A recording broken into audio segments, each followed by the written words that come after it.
Hey, what do you know? So 3 days I let it sit and it crunk right up.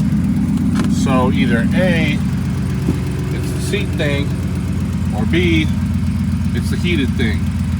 So I guess I'm gonna put the fuse back in for the heated seat slash electric seat slash door locks, door switch module, door seat module, I guess, and see if that will cause it to drain. Because if it doesn't, then this thing's in business. I'm gonna see if I can fish this fuse back in by hand, see if I can get in there. See? Yeah. Boom. So there it is. Now that's connected. I don't know what this is, but I'm just gonna, yeah, stick that. Yeah, didn't happen. So cover, here it is. See if I can slap this puppy back on here. Oh, there we go. Fixed. So now it's a matter of waiting a couple of days and seeing if the door switch module was the culprit. So let's see what happens. All right, so let me show you what I've been messing with here. So after cleaning it real good, and I've been working on it, so that's metal and stuff. You can see the amount of corrosion, right? I've hit it with a little bit of green wheel or green disc with the high speed to try and help that out. But it's obvious I'm gonna have to remove some of this body glue out of there in order to keep this from happening. Now, spots like this, you can see that the corrosion has gone all the way through.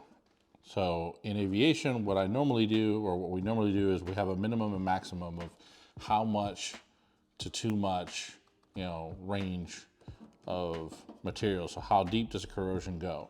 If it's like anything like this, the whole piece is toast. Now, cars, especially race cars, is totally different. With this, I can actually go ahead and just cut this whole section out and put a little square piece of plate, or I could just put a little dab of quick steel, seal it up, good to go. But it won't be good unless I get rid of all the corrosion. So I'm looking for little spots like this. You see here? What's a better example? Let's find you one. Move some tools around.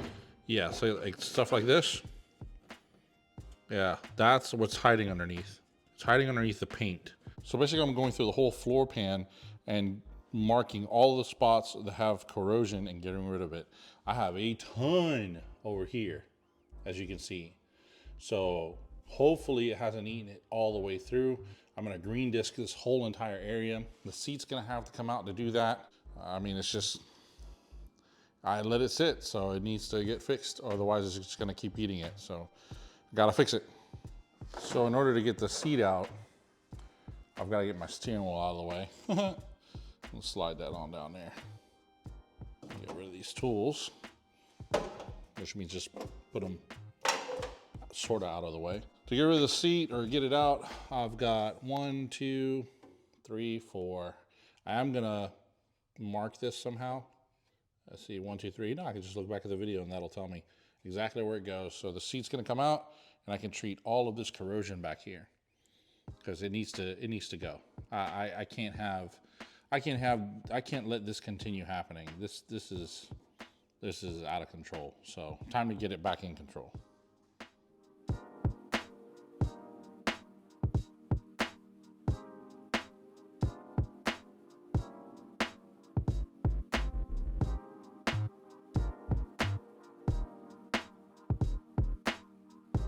So now that I have that quirky aluminum seat off of the Racecraft, whatever, RCI brackets, here's the floor. Now you can really see how bad it really is. Some of it's surface, some of it ain't. So I think, yeah, that one's pretty bad right there too. So the best course of action here, I'm gonna pull this drain plug out. Probably would have saved it if I'd have pulled these out before I parked it. If I can get it out. Come on, there we go. So yeah, there you go, there's a flake of hugger orange.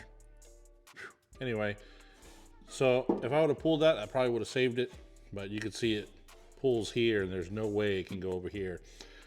GM put a whole bunch of body putty right here, keep that from draining out. And then they raised this up. So anything above this would drain out. Anything in these channels would never, ever drain out that hole. I think the best plan of action is just to go ahead and nuke this whole area. Just go ahead and remove all of the paint, and then go ahead and remove all of the corrosion. And then, ooh, yeah, that's pretty bad there. Then use some of this rust converter that I got. It's over there. To convert whatever's left. And I guess from here back, I'm just gonna hit it with primer. At least that'll keep this from rusting. That side didn't do too bad. This side, not so good.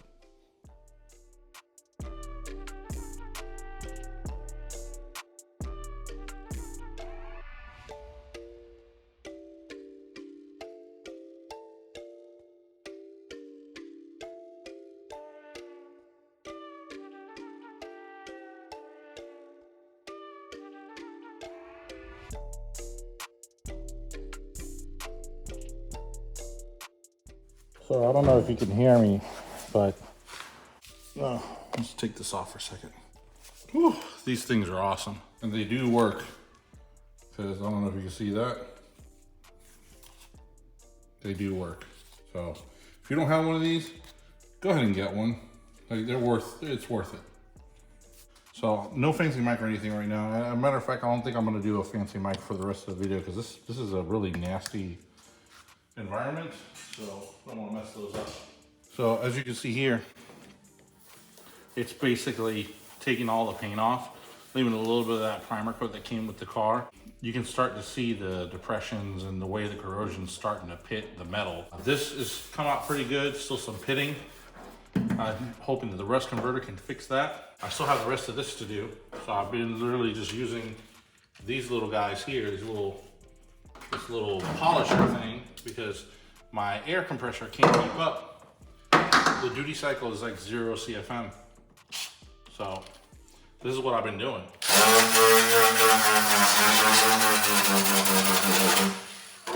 Just a little bit. I don't have my mask, but the corrosion has to stop. I mean, this is pitted pretty bad. So yeah, there's a lot more work to do and a lot more time. And it's really foggy in here. But let's go update this hustle board. So I got some twist lock green pads, got that done. Can erase that. Matter of fact, hold on. Microfiber. Just one microfiber, not a million. Still gotta get some quick steel. There we go. So the brackets. Oh yeah, the brackets. I have the brackets now. So that'll be probably next week. Scrapers still have to get. Definitely need to get an air compressor because I can't continue with fabrication without that. I have to have that. Still don't have an engine stand or engine hoist. Looking for a deal on Marketplace for those. These are old goals that have been met, so they can be removed. And then pause on remove sound deadening material. So at least I have that. So that's where I'm at so far. I want to go ahead and update my board. I've got, what is it? Oh yeah, remove rust. There we go. Remove rust. At least remove the rust. Flash rust is easy to handle. That's we all know what that is. But deep corrosion and pitting can lead to holes, and I'm afraid I'm gonna have a lot over there. Just won't know until I get it all up. Almost forgot. Good to shut it off for the moment and hook it up. See here. Get in there. Am I putting it? Oh yeah. There we go. Put the key in. All the way forward. Don't judge me. This is a $10 hauler. That's what I had to get. So let's see here. Diagnosis.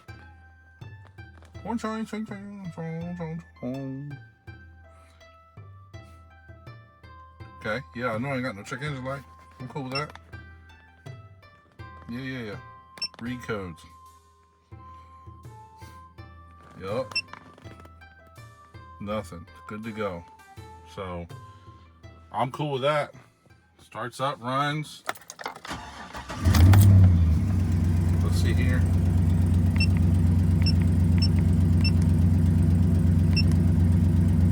Now this thing's like 70 bucks in the store. I just got it used for 10 bucks or whatever, but I mean, it's something's better than nothing. Gives you plenty of data. I don't know why the screen's all like bugging out, but plenty of data.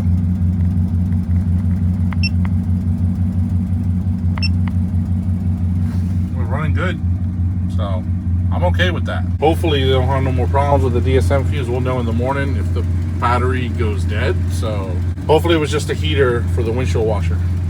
But I'm cool with this. Now I have a vehicle that works, sort of. Well, for now, anyway. And yeah, I missed Wednesday's upload too. And unfortunately, like, it is what it is. Today's Thursday. I had to do some cleanup here. I still have to clean up the shop because there's tons of stuff that I brought in. I don't know if you saw it from outside. And it's like kid toys and stuff like that. So I got to get it in order. But sometimes you have to do what you have to do. This ain't, what is it, David Stacey or whatever, or GOSS Garage or whatever. I didn't even know that was a thing. My buddy John was like, hey, you remind me of like the GOSS Garage thing or whatever. And I was like, I didn't know what it was. So I looked it up and I was like, oh, I used to watch a show kind of like that. It was a dude with like really long hair and he used to work on like C10 trucks. And I thought that was cool at the time. I mean, I was like 10 or 11, but I thought it was cool. And turns out the guy's still making videos today, and he's got some interesting hair. So, and I'm not hating because I'm having a hair issue. Just is what it is. So I guess I'm gonna have to find something on Amazon as far as like these discs are concerned, because dude, I burned through these like crazy. Here are the Here are the brackets. Come on, look at them. You can tell how I open my packages. These are the brackets I was telling you about. I got the longer ones now. Let's go back there and look at that while we're breathing in all this dust. I really got to do something about ventilation. Yeah, there's Christmas decorations. It is what it is. So, the longer bracket, see here? Plenty. I mean, that's basically like that. So that'll allow me to mount the tank. And then this is one for this side, there's one for the other side. And that'll let me finish this part. So I think what I'm gonna do is I'm gonna stop working on the car, stop working on the truck, stop everything, and try to clean up this place, because it may not look too messy right here right now, but come look at this. It's a disaster. I need to put away my Christmas decoration things or whatever. I need to clean up this table, desk, workbench thing or whatever. Find a place for the seat. That needs to go somewhere. I'm gonna wrap up this air hose thing because it's not, you can fill up a tire, but it ain't enough. So it has its purpose. The tool has its purpose and that's not it. But I need to make some progress, and even if it means cleaning the shop. So I'm gonna go ahead and do that, clean this place up. That way, when I go ahead and get in here on the weekend to put something up for you guys on Monday, it'll be at least a clean slate. Because you know me, I like to work in pretty much a clean environment. I mean, I got tools laying over there, dashboard sitting over there. I gotta figure something out because this place is a mess. So with that being said, thank you so much for tuning in and watching the videos. Even if nothing exciting is happening or going on or whatever, I still appreciate you guys watching. It's really cool that you guys are following along, and I appreciate it a lot. It definitely means a lot to me. Make sure you hit the like button. It definitely helps the channel grow. Lets YouTube know that I'm doing something right. And if you enjoy it, share it with a friend. Until then, I'll see you next time.